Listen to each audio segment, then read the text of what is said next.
सभी छात्रों को मेरा नमस्कार। आज हम 23 तारीख के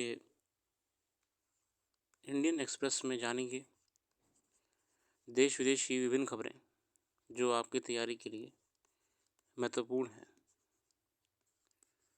This will be a short analysis of the global and international events. So let's begin. LAC commanders work on a limited pullback plan, wait for signal from top. Days after India and China held the 19th round of military talks on resolving existing issues in LAC in eastern Ladakh, Indian military commanders on the ground are discussing possible modalities for limited disengagement at certain mutually accepted points along the boundary. The discussions, and official sources said, are aimed at setting the stage or a limited disengagement along the LAC on further orders, even as regular interactions between local military commanders on ground will continue alongside other confidence building measures. A limited disengagement is being chalked out in the phases. However, its implementation is subject to approvals at appropriate levels. जैसे कि हम जानते हैं कि अभी पिछले कुछ हफ्तों में ब्रिक्स समिट होने से पहले एक सैन्य अधिकारी स्तर पे बड़ी बैठक हुई थी, जो कि होती रहती है चाइना और भारत के बीच में लद्दाख को लेकर। तो इसमें बात करी गई है कि कैसे हम कम से कम हस्तक्षेप की नीति अपनाएंगे। ना चाइना पीछे हटने को तैयार है, और जब जगह भारत की है ही तो उसमें हमारा तो सवाल ही नहीं उठता है।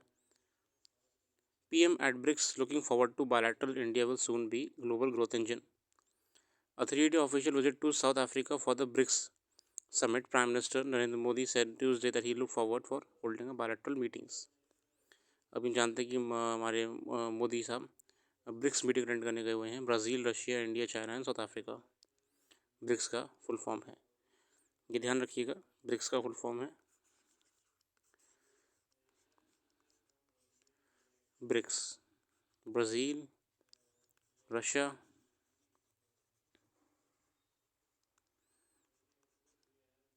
इंडिया, चाइना, साउथ अफ्रीका,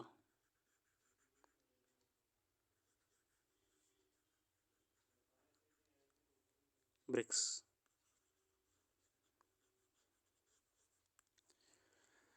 और एक और चीज़ जानना ज़रूरी है इसके बारे में कि इसमें जो बैठक होती है ये बेसिकली सर्कुलर वे में होती है। मतलब कि अगर इस बार साउथ अफ्रीका में हो रही है तो सर्कुलर वे के हिसाब से अगली बैठक होगी आपकी ब्राज़ील में। तो यह ध्यान रखिएगा। इसके बाद रशिया में, फिर इंडिया में, फिर चाइना में, फिर साउथ अफ्रीका में, ये ऐसे घूमता रहता है सर्कुलर में।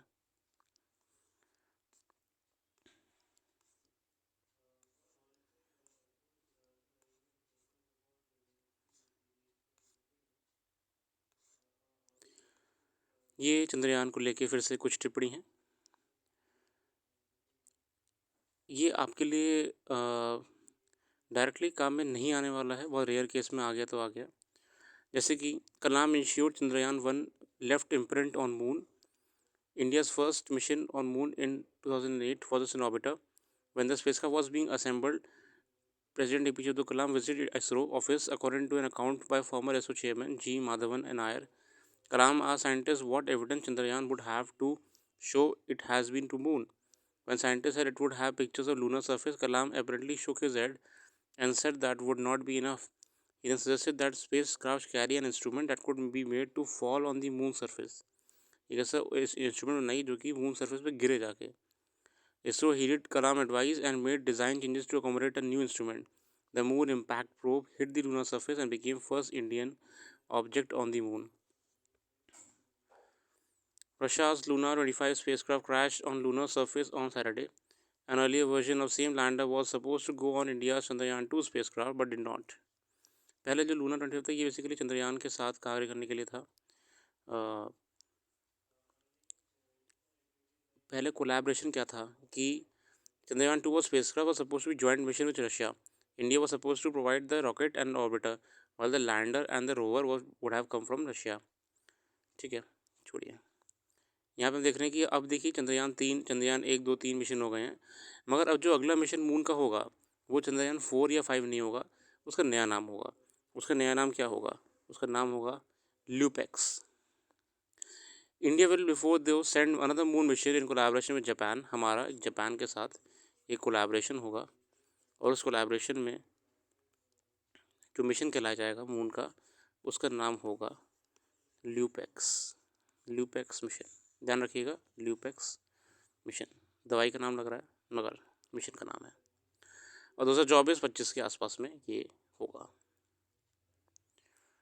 लूना 25 को लेकर एक और कहानी है कि लूना 25 आपको रोस्कोमोस रशिया का मिशन है। इसके पहले क्या था कि ये यूरोपियन स्पेस एजेंसी के साथ काम करना था इस पर, इवन लूना 26 के और 27 मिशन को लेकर भी, मगर यूरोप ने यूक्रेन वॉर के चलते रशिया से पीछे हाथ खड़े कर लिए।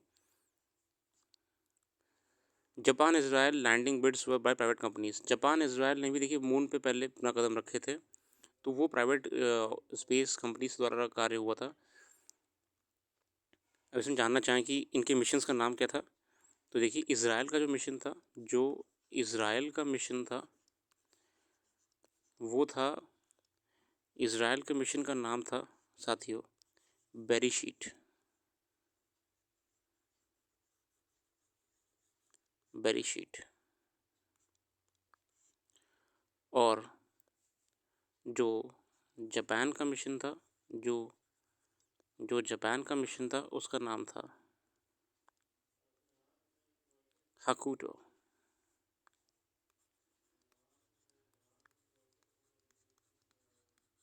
हाकुटोर। और जैक्सा, जो जापान का मून लैंडिंग मिशन अब आने वाला है, उसका नाम है slim. Smart lander for investigation of moon, slim. ये ध्यान रखिएगा, ये नाम ज़रूरी है, slim.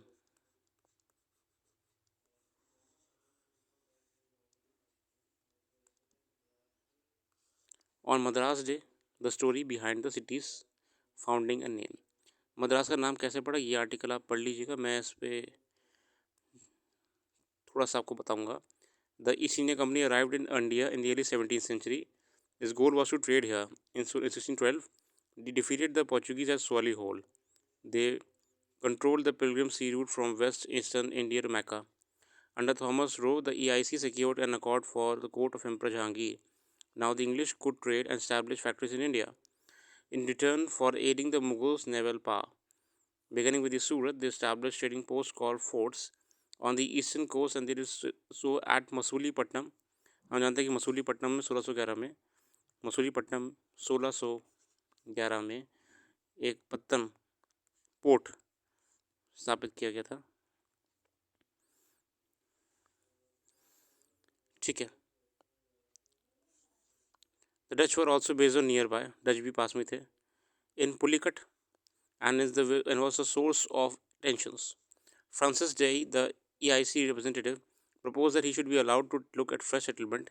This led to the Madras Patnam purchase of Madras Patnam. City of Madras एक किताब के हिसाब से पटनम होता है town on the sea coast, पट है ना, पटनम।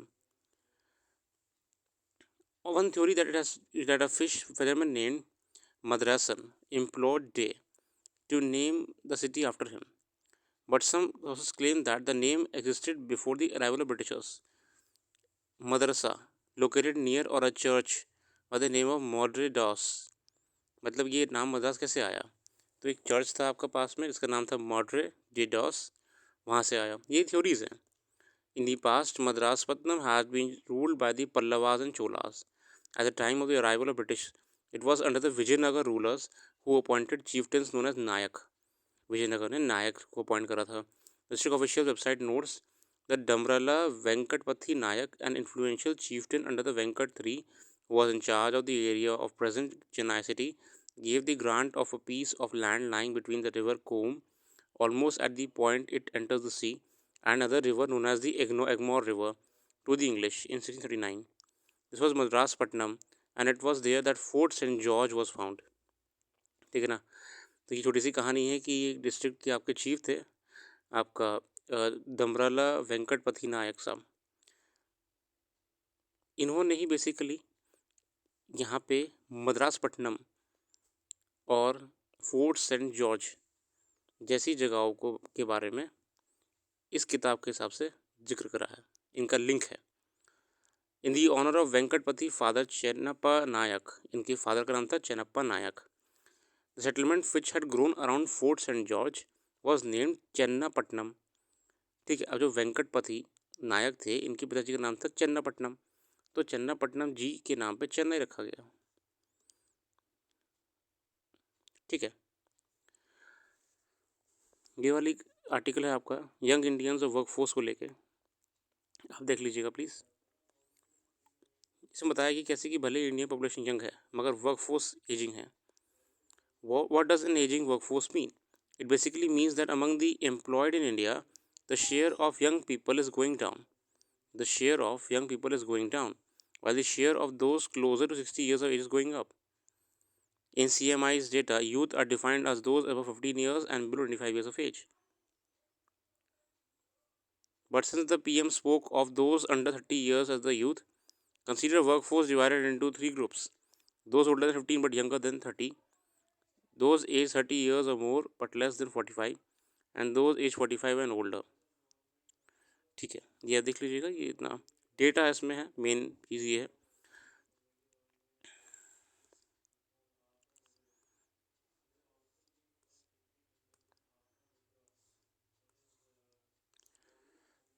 डिसोनेंट नोट इंडियाज़ वर्कफोर्स इन एजिंग, वही आपका आर्टिकल की एक शॉर्ट इसका कमेंट्री है। Indian Express analysis of employment data around source from the Center of Monitoring Indian Economy CMIE संस्थान है has shown that India's workforce has rapidly aged over the past 7 years. Data shows that share of India's rapidly aged over past 7 years youth defined as the between 15 to 29।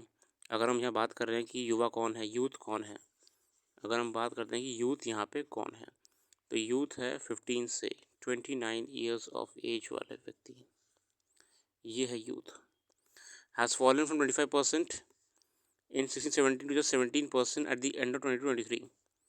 Further, even the share of those in the next falling in the next 15 years age bracket has fallen from 38% to 33% over the same period, while the share of those two categories has shrunk that of the oldest cohort 45 years and above. Data इसमें basically आपका जो है ये workforce को लेके है। India's workforce has aged so much that share of people 45 years and older has gone from one third to almost one half. Another way to look at the result is that Indian youth is increasingly getting driven out of the job market. In fact, the one cohort that seems to be doing the best, both in terms of proportion as well as absolute numbers, is the age bracket of 50 to 59 years. To an extent, this is hardly surprising. For one, India has witnessed rising levels of youth unemployment in the recent past. This means a high percentage of youth that joins the labor force or effectively asks for work fails to get employed. ठीक है, moreover India has a low labor force participation rate, especially for women. India's female labor force has a low participation rate, one of the lowest in the world. This means a very small percentage of young women enter the labor force asking for work. महिलाओं का भारत में जो participation है work force में बहुत कम है. The combined effect of low labor force participation rate and high unemployment rate is that India's youth has a worsening employment rate. That is the ratio of employed people in the age of bracket and total population at cohort. तो यहाँ पे हमें जानने को मिल रहा है कि पहली बात कि वर्कफोर्स में युवा जो है वो आ तो रहा है, वर्कफोर्स में आ रहा है, लेकिन लेकिन एम्प्लॉयमेंट नहीं पा रहा है।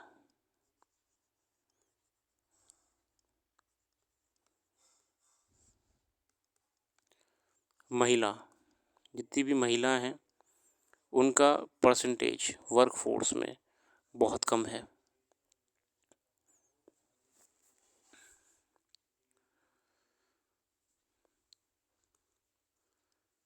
ठीक है,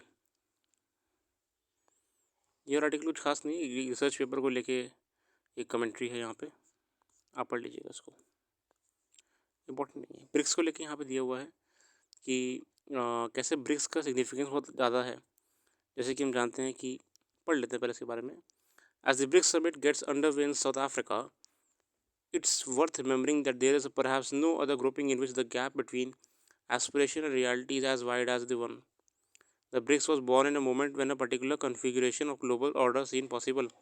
At its most ambitious, it was meant to be an ideational challenge to the way in which the global system thought of development and the rebalance of power in the international system. Now, the same argument is being used to advocate for an expansion of BRICS to create what Cyril Ramaphosa called a common desire to have more balanced global order. The BRICS was always going to be a challenging group. It had no common enemy except a vague desire to balance the West. Basically हम western influence को कम करने के लिए ये संस्थान का बनाया था हमने. It position itself as a grouping for development without specifying any real alternative to the current global system. इसकी पहली समिट कब हुई थी? इसकी पहली समिट हुई थी सन 2009 में. ध्यान रखिएगा, प्रीलिम्स में पूछ सकता है आपको, 4 MCQ दे देगा. 2009. The rebalancing against dominant developmental order designed by the West is an important feature of global politics, but it has been complicated by several developments. First, the demand for rebalancing is now arguably directed as much against China. इसमें जो writer हमारे कहना चाह रहे हैं, what he wants to convey is that कि balancing कैसे कर रहे हो आप? अब चाइना से कर रहे हो क्या? Demand for rebalancing is now arguably directed as much against China as anyone else. Post 9, for a moment it seemed that the rest of the world would want to both strategically and economically rebalance the West, but now the logic of strategic and economic rebalancing are pulling in different directions, drawing many countries closer into the orbit of West. The developmental vision of BRICS is woefully underdeveloped. Initially, it was directed against the asymmetric bargaining power of the West, particularly in the development space. The rationale still retains some sense. So, the rest of the world is better off hedging on currency and other institutional options. If this is the rationale for the BRICS, then the cause for expansion is strong. The BRICS could be a good champion for indebted developing nations, arguing as India's for systemic debt relief. है ना, BRICS जो है आपका बहुत ही अच्छी तरीके से economically support कर सकता है, but China is as much an obstacle to global settlement of this issue as anyone else. Now that the world trade and supply system is unraveling, in part because of unilateral actions by the big powers, the BRICS are not emerging as a voice for an open trading system, something from which all of them benefited in the early part of the century. Ironically, South South cooperation also depends fundamentally on an open trading system, which none of the BRICS countries are now committed to. With the exception of China, most BRICS nations are cutting down spending on research as percentage of GDP. Rebalancing without research innovation is peddling illusions. देखिए कितनी अच्छी बात कही है कि BRICS में क्या हो रहा है कि बहुत सी कंट्रीज रिसर्च पे काम कम कर रही हैं. ठीक है, रिसर्च का कंट्रीब्यूशन जीडीपी बहुत कम हो रहा है, तो कैसे बैलेंस करेंगे आप देश को, मतलब अपने विश्व को, जो एजेंडा है आपका. Countries like India potentially interestingly development solution to offer, but the BRICS bank was narrow in its focus. And the ultimate irony is that even a capital flush bank created in another context, the AIIB, is actually piggybacking of the World Bank projects. देखिए आप कि भारत ने कई बार BRICS को लेके बहुत development बातें करी हैं, मगर उस हिसाब से इम्प्लीमेंटेशन किया नहीं गया. The BRICS attempts to create alternative institutions like credit rating agencies have been flattered. So much for alternative development visions coming from the rebalancing. Indeed, when the BRICS came together in 9, there was still some sheen on each of the BRICS countries. China was seen as alternative development model. Now countries are looking to leverage it, but they don't see it as a model. Climate change is the single biggest challenge of our times. There is not much of developing countries coalition that has managed a massive push towards climate financing for these countries. Ironically, the fate of the world on climate change now does not rest on the successful outcome of rebalanced negotiation between North and South. So the world is on the wing and prayer, hoping that some form of techno-solutionism of China innovation or the Inflation Reduction Act in the US will drive down the cost of climate change. Relevant technologies. हम जानते हैं कि अभी हाल ही में inflation reduction act लाया था US, but that makes the prospect of rebalancing power to towards west or developing world harder. The BRICS is self-justification as a form of rebalancing, is fighting yesterday's battle. It is still a useful forum for socialization. It also gives diplomats shadow boxing matches to play and prestige prestige while crisis goes unsolved. मतलब BRICS एक तरीके से मिलने मिलाने के लिए एक अच्छा संस्थान है. डिप्लोमेट्स बातें कर सकते हैं यहाँ बैठ के.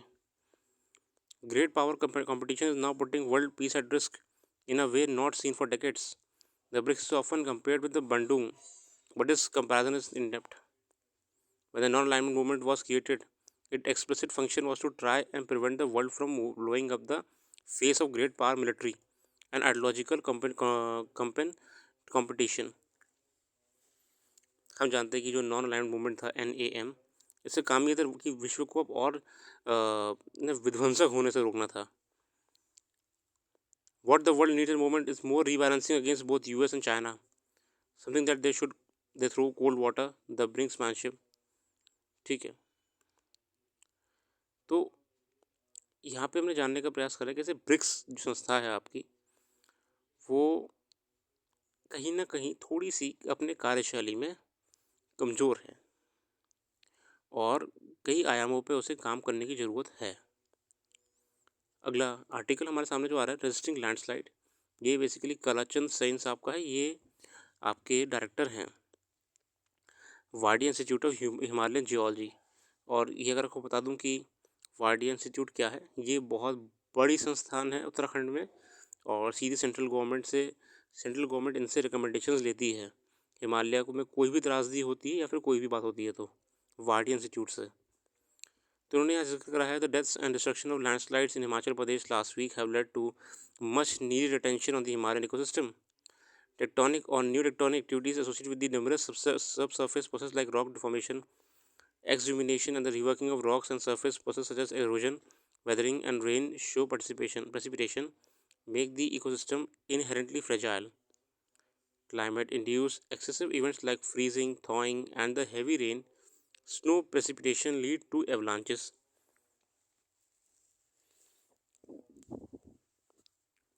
Avalanches रहते हैं. Landslide, debris flow, glacial lake outburst, floods, landslide lakes, outburst floods, and flash floods. To live with these adversaries, we need to build a resilience against geohazards caused by natural process. हमको कुछ ना कुछ तो करना पड़ेगा ताकि जितनी भी ये एकदम से एक्सट्रीम आपदाएं आती हैं इनको हम कम कर सकें या इनके जो नुकसान होगा उसे कम कर सकें.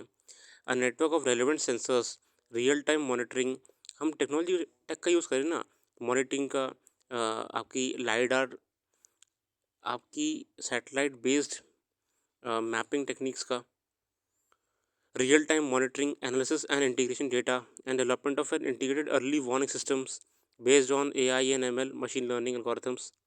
It is well known that climate change has adverse impact on glaciers, riverine systems, geomorphology, and biodiversity, which in turn have increased the vulnerability of people in mountainous state. Land degradation aggravates the problem. The confluence of western disturbances, a low-pressure system originating from Mediterranean Sea moving eastward across Central Asia and northern India, and the southwest Indian summer monsoon have caused excessive concentrated rainfall in the part of Jammu Kashmir, Himachal Pradesh. ठीक है ना. हम जानते हैं कि कैसे western disturbance के कारण बहुत तेज़ी से बारिश हो रही है आपकी और ज़्यादा मात्रा में हो रही है पहाड़ों पे. Generally, hilly regions are associated with the slope instability and are prone to landslides. These are influenced by factors such as slope gradient, hill elevation, rock strength, forest cover, built-up area, and unconsolidated and semi-consolidated sediments. Debris flow and underground water make a slope weak, and landmass can slip down. These parameters can be used to prepare vulnerability maps, and the region can be categorized according to risk zones. The convergence of the Indian plate with the Eurasian plate in the Himalayan region has created subterranean stresses that get released in the form of earthquake. है ना, जो आप जानते हैं Eurasian plate और आपका जो Indian plate के बीच में जो घर्षण चल रहा है, इस वजह से यहाँ पे अर्थक्वेक्स आते हैं. ठीक है, फ्रैक्चर्स हो रहे हैं. This increase the possibilities of rock movement along the slope. Landslide warning system should draw on an understanding of the rainfall threshold of a slope. Monitoring through web-based sensors, a rain gauge, a piezometer, inclinometer, extensiometer. In SAR, total stations can help. As priority, we should monitor the most vulnerable zones with a dense population. मतलब हम take का use करें ना track करने के लिए movements को, कोई भी अचानक से हुई हलचल को. The question of environmentally sustainable socio-economic development of the region, however, remains. The glaciers, snowfields, springs, riverine systems, deposit of precious minerals, geothermal and hydropower energy resources, and medicinal plants in Himalaya and the region's tourism potential could be tapped into for this purpose. A balance must, however, be ensured between the exploitation of these resources and ecological sustainability. Town planning must account for idiosyncrasies of the mountain. Heavy construction should be barred.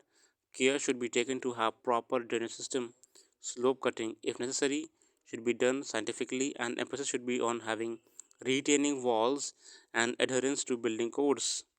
Building के हम नियम तय करिए, building code होते हैं जो high resolution mapping of all towns, satellite based mapping करिए, and assessment of the load bearing capacity. ऐसे लोड बियरिंग कैपेसिटी भी होनी चाहिए, should be essential in framing of building code.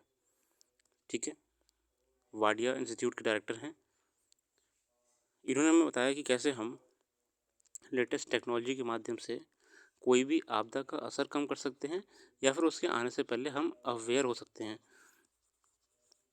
Technology को यूज़ में लाके हम पहाड़ों पे जो भी हलचल हो रही है, देखिए ऐसा नहीं कि यूज़ अभी नहीं कर रहे हैं, मगर हम और बेहतर कर सकते हैं. ठीक है ना, जो दरारें आ रही हैं या जो भी समस्या आ रही है, हम उसका असर कम कर सकते हैं, या फिर जो जान माल को खतरा है वो हम मिटिगेट कर सकते हैं. We can reduce the effect. ये और आर्टिकल आपको मैं सारे आर्टिकल टेलीग्राम पे शेयर कर दूंगा, आप पढ़ सकते हैं. ये आप पढ़ लीजिएगा, कुछ खास नहीं था, एक जनरल आर्टिकल है. ठीक है, ये डायरेक्टली इतना आई विल शेयर इट. देखिए घूम फिर के सिर्फ सारे आर्टिकल्स हैं एक ही बात करते हैं कि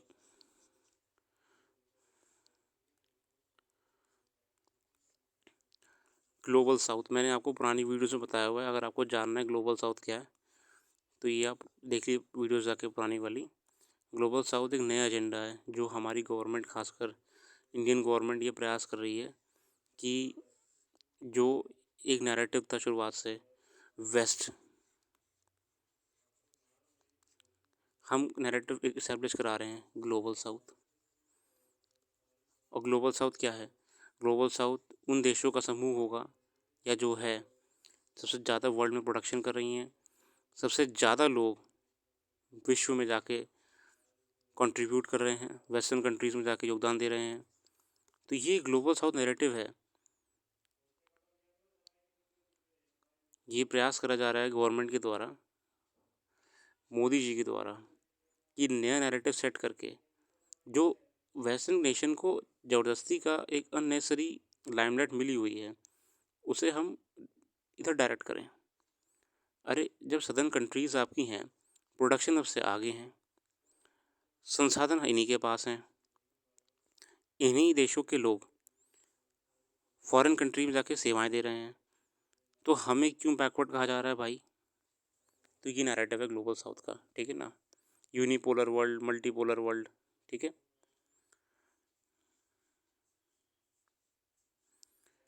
जितनी भी संस्थाएं बनाई जा रही हैं, चाहे वो ब्रिक्स हो, चाहे वो आपकी क्वाड के लीजिए, इन सब का अल्टीमेट लक्ष्य क्या है ना, ग्लोबल साउथ नैरेटिव को मजबूत करना है.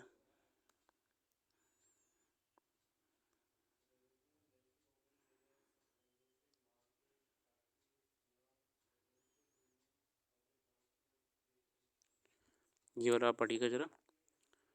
The talk of China overtaking the US economy has now even relegated to the distant future, if ever. Over the last 2 years, Washington has mounted relentless pressure against Beijing with its economic and technology measures. It has put together new strategic coalitions on China's periphery, including the Quad, the AUKUS. आप जितनी संस्थाओं के नाम लीजिए, चाहे वो AUKUS हो, Australia UK, चाहे वो क्वाड हो, ऑस्ट्रेलिया इंडिया जापान, चाहे वो ब्रिक्स हो, या बहुत संस्थान हैं, जितने नाम लेंगे आप, ये एक नया नैरेटिव सेट कर रहे हैं, जो कि यूएस को भी कहीं ना कहीं, यूएस इसमें से पार्ट तो आपका क्या कहते हैं समझ रहा है कि इन सब का जो कंट्रीब्यूशन होगा इनडायरेक्टली वो एक नए नैरेटिव को बढ़ाने के लिए होगा। ठीक है,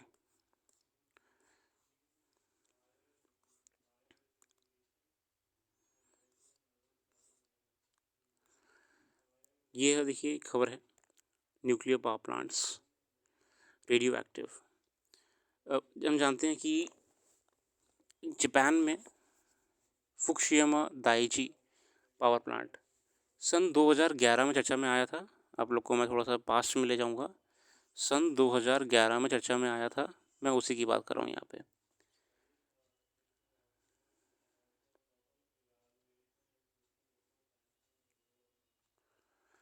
इसका जो पानी है अब ये रिलीज़ करा जा रहा है।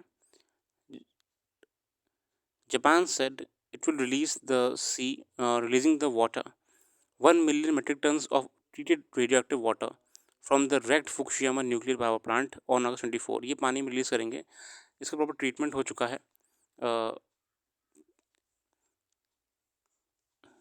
The plan, approved 2 years ago by Japanese government as crucial to decommissioning the plant operated by Tokyo Electric Power Company।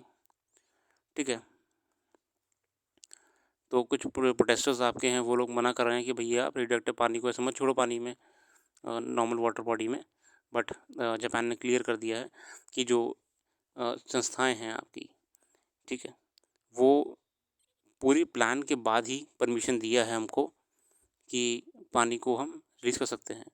Water का ट्रीटमेंट कराया गया है, डिस्टिलाइजेशन करा गया है, और ये 24 तारीख को रिलीज़ करा जाएगा।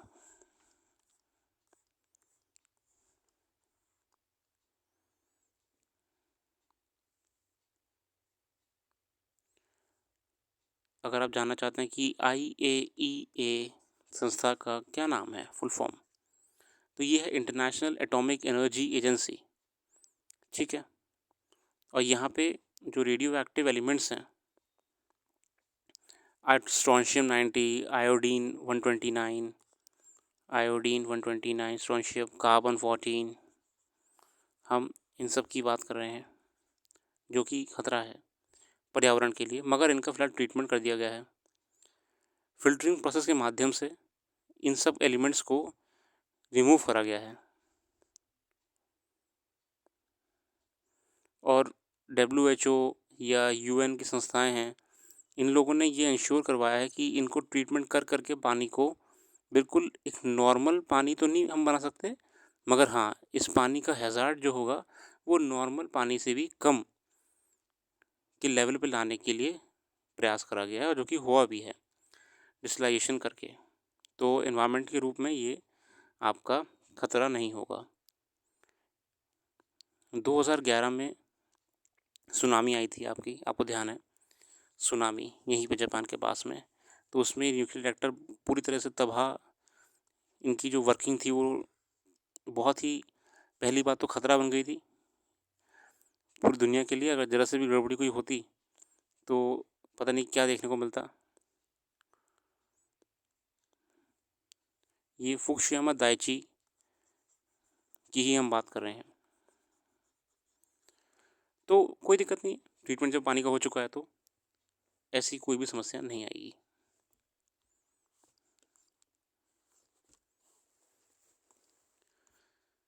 आज के लिए हम इतने ही रखते हैं। अगर आप लोग को ये एनालिसिस पसंद आया होगा इंडियन एक्सप्रेस का, तो आप बिल्कुल शेयर करिएगा साथियों में अपने। बाकी thanks for giving your precious time and have a very very nice day.